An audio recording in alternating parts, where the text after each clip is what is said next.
내가 어렸을 때 미주리주에 있는 낡은 통나무집 다락방에서 친구들과 놀다가 생긴 일이다. 다락의 창문에서 뛰어내리는 놀이를 하는데 내 왼손 가운데 손가락에 끼고 있던 반지가 못에 걸려 손가락이 잘려나가고 말았다.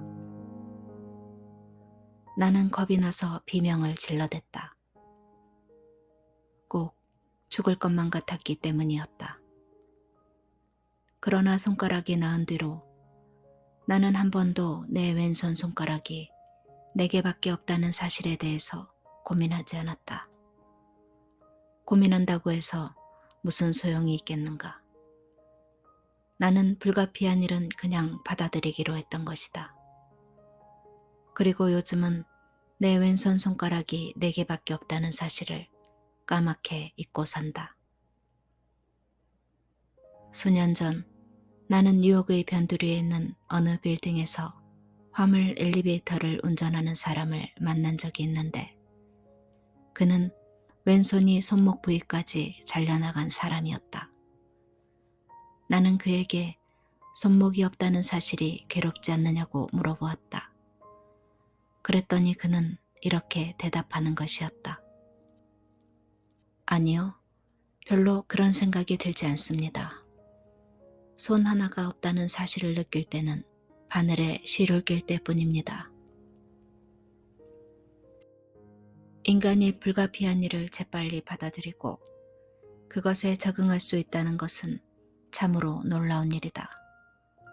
나는 네덜란드 암스테르담에 있는 16세기 때 사원의 폐허에 있던 비명을 잊을 수가 없다. 그것은 당연하니라. 그럴 수밖에 없는 것이다. 우리는 인생이라는 긴 항로를 가는 동안 여러 가지 어쩔 수 없는 불리한 사태에 부닥치게 되는데 그것은 대부분 불가피한 일이다. 우리에게는 다만 선택의 자유가 있을 뿐이다. 즉, 그것을 불가피한 것으로 받아들이든지 자신을 그것에 적응시키든지 혹은 그것에 반항하여 우리의 일생을 망치게 하든지 아니면 신경쇠약에 걸려 인생을 끝마치는 수밖에 없는 것이다. 발생한 사건을 액면 그대로 받아들여라. 그것이 모든 불행을 극복하는 첫걸음이다. 라고 윌리엄 제임스는 말했다.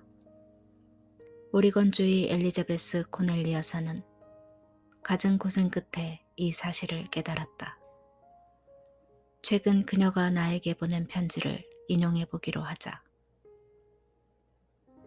미국이 북아프리카 지역에서 승전을 축하하던 바로 그날, 저는 육군성으로부터 제가 가장 사랑하던 조카가 전사했다는 전보를 받았습니다. 그로 인해 저는 비탄에 빠지고 말았습니다. 지금까지의 저의 인생은 즐거웠습니다. 조카를 키우는데 온갖 정열을 바쳐왔고 그것은 참으로 보람된 일이었습니다. 조카는 훌륭하게 성장해서 육군에 입대했는데 느닷없이 그의 사망을 알리는 전보가 왔던 것입니다. 온 세상이 무너지는 듯 했습니다. 살아야 할 목적이 사라지자 일도 손에 잡히지 않았고 친구들도 멀리하게 되었습니다. 저는 만사를 될 대로 되라고 내버려 두었습니다. 그저 세상이 원망스러울 뿐이었습니다. 왜 그처럼 앞날이 창창한 젊은 조카가 죽어야 했단 말인가. 저는 이 사실을 도저히 받아들일 수가 없었습니다. 저는 비탄에 빠져 일도 걷어치우고 눈물과 한숨으로 세월을 보냈습니다. 견디다 못한 저는 조카와의 추억이 깃들인 집을 떠나기로 작정했습니다. 짐을 정리하고 책상을 청소하다가 저는 문득 편지 한 통을 발견했습니다.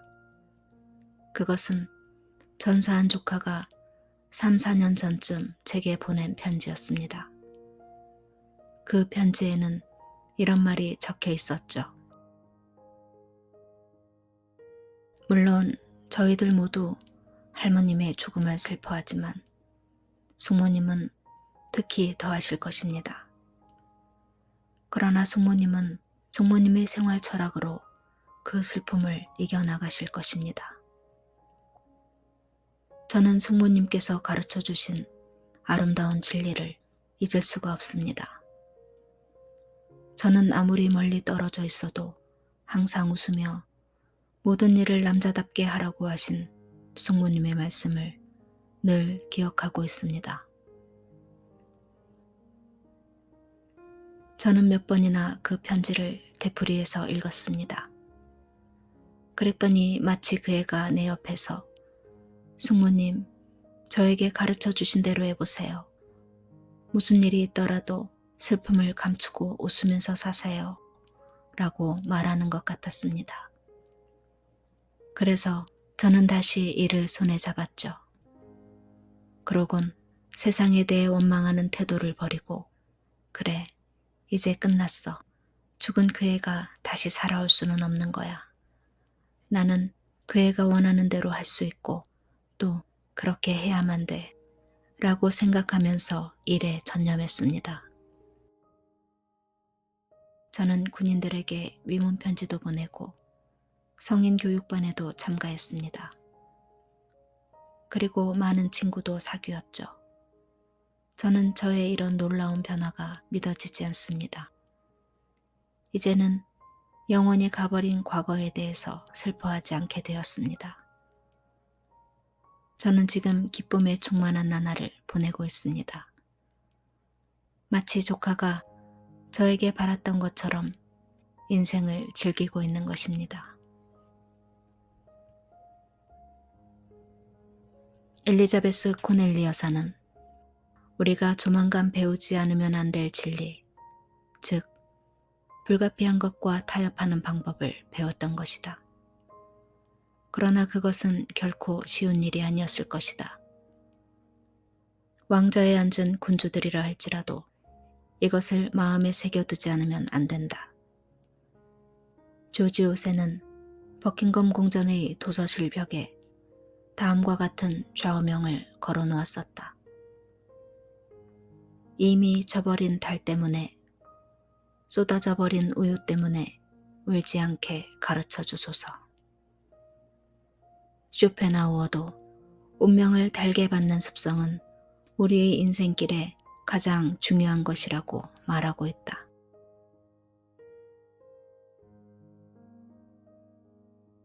확실히 환경 자체가 우리를 행복하게 또는 불행하게 만드는 것은 아니다.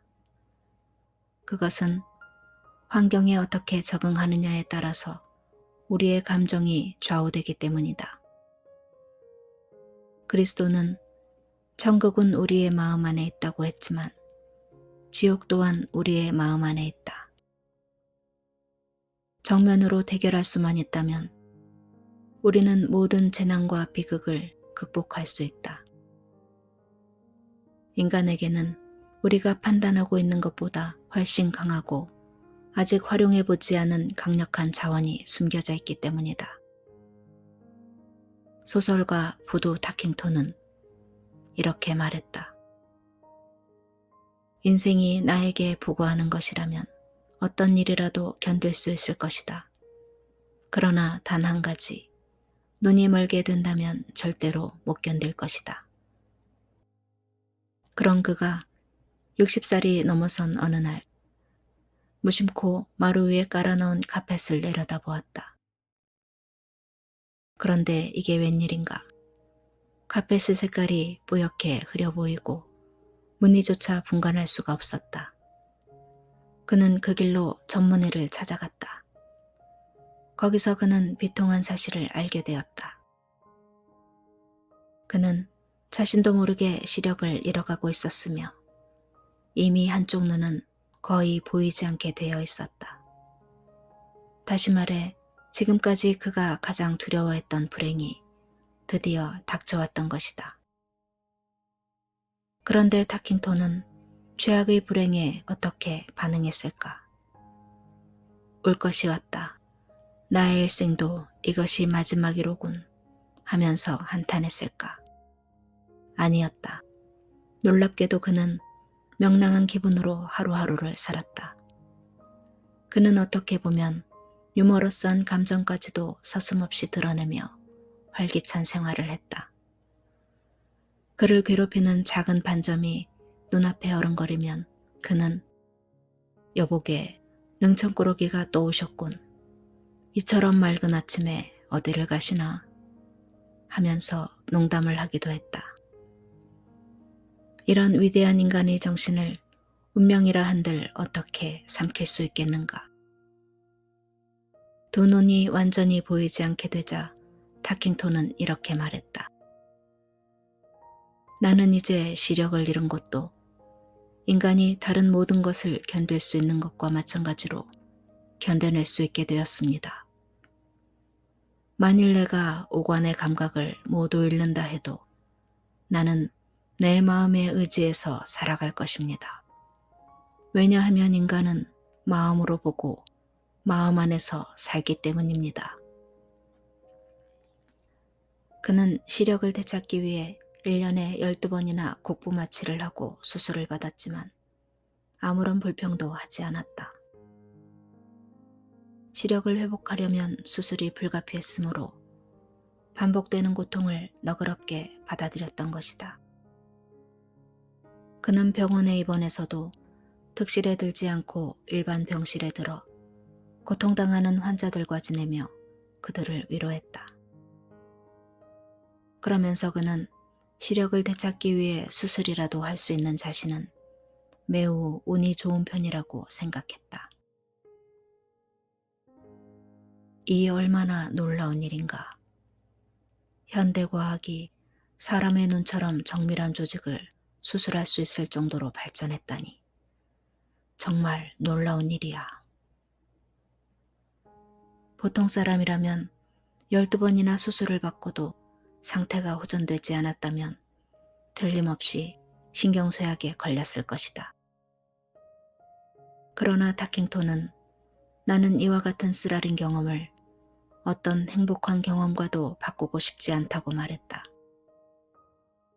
그 경험을 통해 그는 인종, 즉 묵묵히 참고 따름을 배웠고 자기가 이겨내지 못할 인생의 시련이란 없다는 사실을 깨달았다.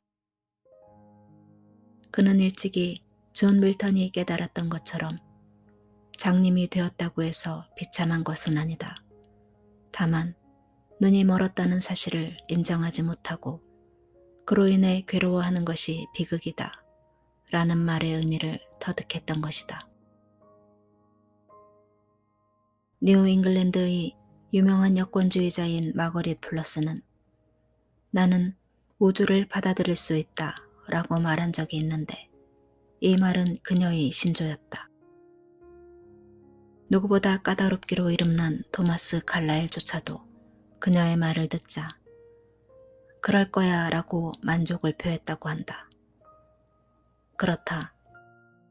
우리도 이들처럼 불가피한 것들을 받아들여야 한다.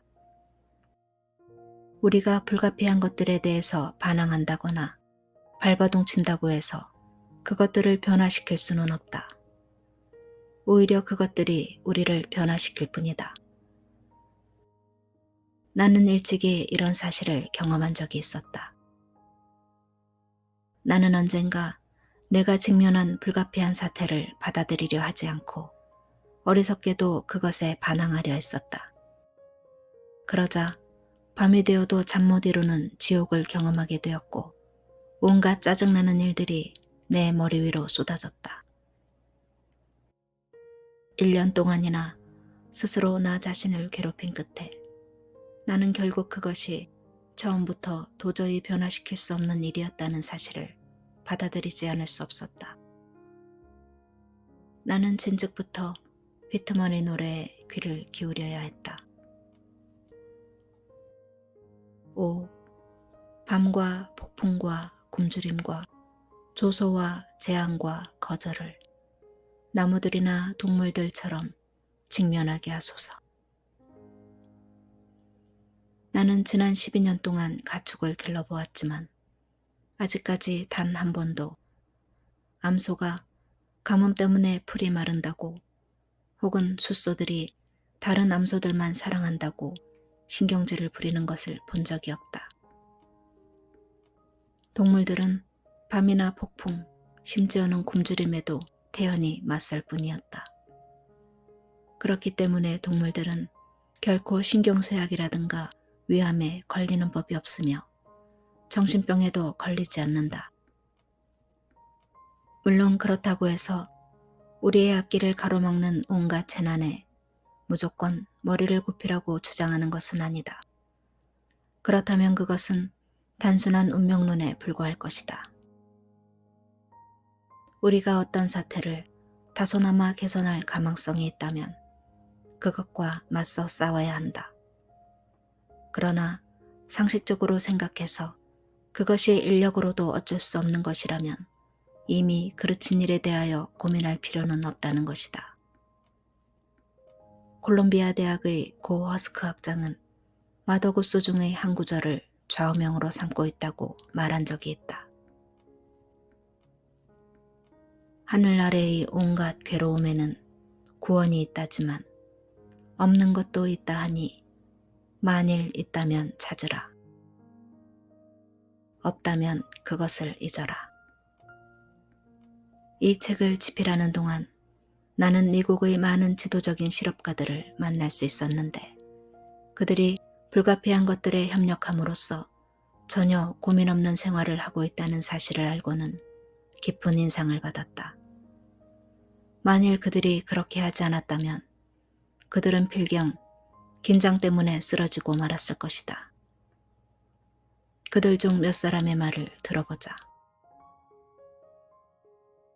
전국적인 체인망인 페니스토어의 설립자인 J.C. 페니 씨는 다음과 같이 말했다. 나는 전 재산을 잃는다고 해도 고민하지 않을 것입니다. 걱정을 해봐야 아무런 도움이 되지 않을 것이기 때문입니다. 최선을 다한 후 그 결과는 주께 맡길 뿐이죠. 헨리 포드도 이와 비슷한 말을 했다. 나는 내가 감당할 수 없는 일이라면 저절로 되도록 내버려 둡니다. 크라이슬러의 사장 켈러 씨는 또 다음과 같이 말했다. 나는 난처한 사태에 부닥치게 되면 우선 할 수 있는 데까지 최선을 다합니다. 그러다 나로서는 더 이상 해결할 수 없다고 판단되면 그 즉시 그 일을 잊어버립니다. 나는 미래에 대해서 결코 걱정하지 않습니다. 그것은 어느 누구든 미래에 무슨 일이 생길지 예측할 수 없다는 것을 알고 있기 때문입니다. 그렇지만 미래에 대해 영향을 줄 수 있는 힘은 참으로 많은 것 같습니다. 다만 무엇이 그러한 힘을 움직이는지는 아무도 모르며 또한 예측할 수 없다는 게 문제죠. 그러니 고민을 한다고 무슨 소용이 있겠습니까?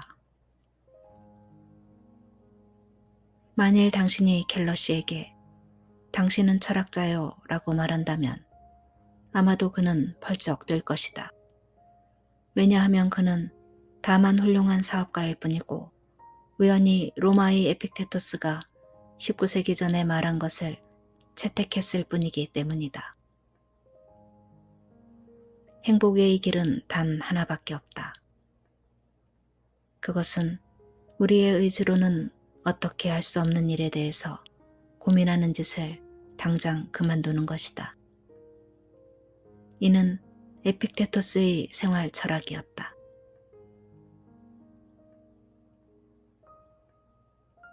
여신이라고 불리던 사라 베르날은 불가피한 일에 대하여 협력하는 방법을 깨달은 여인이었다. 지난 반세기 동안 그녀는 세계의 극장가에 군림했던 인기 배우였다. 그러나 그녀는 71세에 이르러 모든 재산을 잃고 파산하고 말았다. 그녀의 주치의는 발을 절단해야만 된다고 말했다. 왜냐하면 그녀는 대서양을 횡단하던 중 폭풍을 만나 갑판에서 뒹구는 바람에 다리를 몹시 다쳤기 때문이었다. 게다가 정맥염이 악화되어 다리가 오그라드는 고통까지 당해야 했다. 그러나 의사는 성격이 거칠고 화를 잘 내는 여신에게 그 사실을 알리기를 주저했다. 이 끔찍한 말을 듣고 놀랄 그녀가 너무 안쓰러웠기 때문이었다. 그러나 그의 생각은 전적으로 잘못된 것이었다. 의사의 말을 들은 사라는 한동안 그를 물끄러미 바라보더니 조용히 말했다. 해야만 될 일이라면 해야지요. 그것은 피할 수 없는 숙명이었고 사라는 그 사실을 너무나도 잘 알고 있었던 것이다. 그녀는 수술실로 가는 도중 울며 서 있는 아들에게 손을 흔들며 이렇게 말했다. 아무데도 가지 마라. 곧 나올 테니까. 그러곤 예전에 그녀가 출연한 적이 있는 연극의 대사를 암송하기 시작했다. 옆에 있는 기자가 긴장돼서 그러느냐고 묻자 그녀는 이렇게 대답했다. 아니요. 의사와 간호사를 격려하기 위해서랍니다. 저분들의 수고가 이만저만이 아닐 테니까요. 그로부터 7년 동안 그녀는 세계 각국을 순회하면서 관객을 매혹시켰다. 인간은 한편으로는 불가피한 것과 싸우면서 동시에 새로운 생활을 창조하기에 충분한 감정과 활력을 지니고 있지 못하다. 그러므로 어느 쪽이든 그 하나를 선택할 수밖에 없다. 불가피한 인생의 폭풍에 머리를 숙이든가 아니면 반항을 하다 파멸당하든가 이 둘 중에 한 길밖에 없는 것이다. 유도 사범들은 수련생들에게 버들처럼 휘어라 참나무같이 저항하지 말라고 가르치고 있다. 당신은 자동차의 타이어가 장기간에 걸쳐 사용해도 견디는 까닭을 아는가? 최초의 타이어 제조업자들은 도로의 충격에 저항하는 타이어를 만들었다. 그러자 타이어는 곧 헝겊처럼 헤어지고 말았다. 그래서 도로의 충격을 흡수하는 타이어를 다시 만들었다. 충격을 무마시키기 위함이었다. 이와 마찬가지로 우리도 험한 인생의 행로 가운데 부닥치게 될 충격이나 동요를 흡수하는 방법을 배운다면 행복한 여정을 즐길 수 있을 것이다. 만일 우리가 인생의 충격을 흡수하려 하지 않고 버드나무처럼 휘려고도 하지 않으며 참나무처럼 저항만 한다면 어찌 될 것인가? 이에 대한 답은 명료하다. 우리는 수많은 내면적 갈등을 일으키게 될 것이다. 그리고 고민하고 긴장하다 신경쇠약에 걸리고 말 것이다. 나아가 준엄한 현실 세계를 거부하고 우리의 생각이 빚어낸 꿈의 세계로 도피한다면 그때는 미쳐버리고 말 것이다.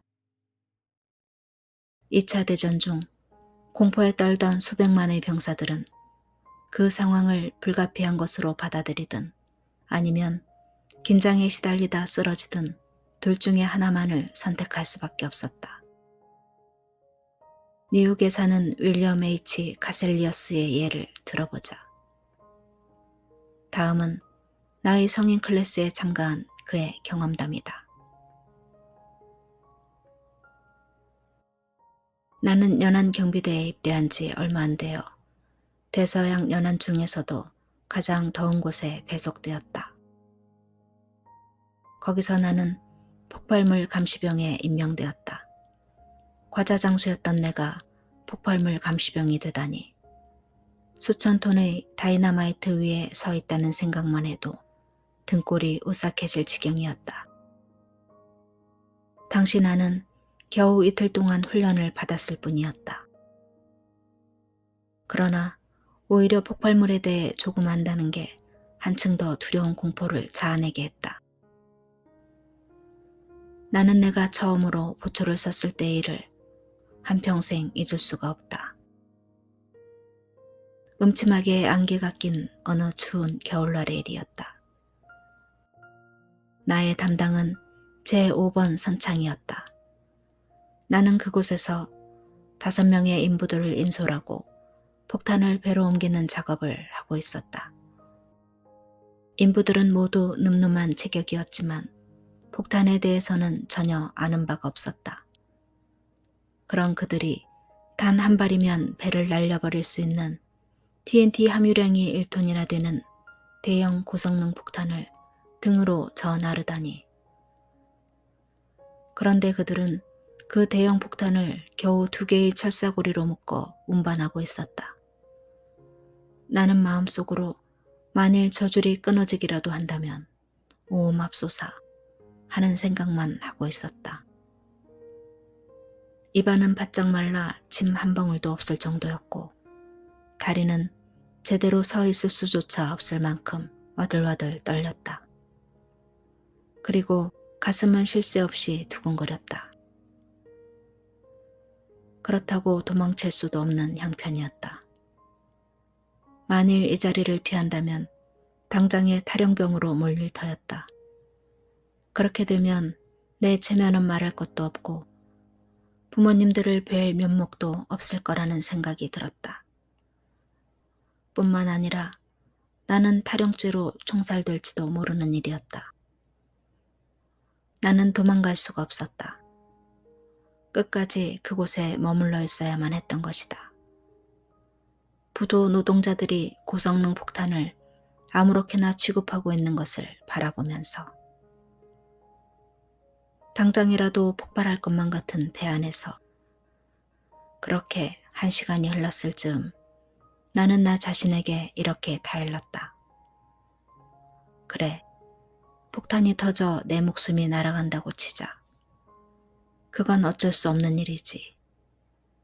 오히려 그게 더 편하게 죽는 방법일지도 몰라. 암으로 고생을 하다가 죽는 것보다야 훨씬 낫겠지. 인간이라면 누구나 언젠가는 죽게 마련 아닌가. 이 일을 해내든지 아니면 총살을 당하든지 둘 중에 하나를 선택해야 한다면 이 일을 하는 편이 낫지 않겠어? 몇 시간 동안을 이런 생각을 하며 보냈는지 몰랐다. 그러자 어느 순간 마음이 가라앉았다. 그리고 결국에 가서는 불가피한 상황을 받아들임으로써 고민과 공포를 이겨낼 수가 있었다. 나는 평생을 두고 이때의 교훈을 잊을 수 없을 것이다. 나는 내 힘으로 해결이 불가능한 일에 닥쳐 고민할 때에는 언제나 어깨를 흔들며 에라, 잊어버리자 라고 말한다. 그런데 이 일이 내게 큰 도움이 되고 있다. 나는 그리스도가 죽을 때의 장면을 빼고는 소크라테스가 죽을 때의 장면이 역사상 가장 유명하다고 생각한다. 앞으로 1만 세기가 지난 뒤에도 인류는 소크라테스의 죽음에 관한 플라톤의 불멸의 기록을 가장 감동적이고 아름다운 문장의 하나로서 감격해하며 읽을 것이다. 맨발의 늙은 소크라테스를 시기하고 질투하던 아테네 사람들은 그를 무고하여 종국에는 사형 판결을 내리게 했다. 그때 소크라테스를 동정했던 간수장이 사약을 권하며 이렇게 말했다. 불가피한 일이니 조용히 감내하십시오. 소크라테스는 그의 말에 순종했다. 그리고 기꺼이 죽음을 받아들였다. 불가피한 일이니 조용히 감내하라는 말은 기원전 399년에 간수장이 한 말이지만 이 말은 오늘날 그 어느 때보다도 더욱 절실히 필요한 말이다. 지난 8년 동안 나는 많든 적든 고민의 해결법을 설명한 책이라면 뭐든 다 찾아서 읽었다. 그러한 노력의 결과 내가 무엇을 발견했는지 여러분은 알고 싶을 것이다. 이제 그것을 적어보기로 한다. 그것을 당신의 거울에 붙여놓고 매일 아침 세수를 할 때마다 당신의 마음속에 있는 고민을 함께 씻어내도록 하라. 그것은 바로 유니언 신학교의 라이놀드 니버허 박사의 기도문이다. 주여 저를 평온하게 하셔서 바꿀 수 없는 일은 받아들이게 하시고 바꿀 수 있는 일을 바꾸는 용기를 주소서. 그리고 이 둘을 구별할 수 있는 지혜를 주소서.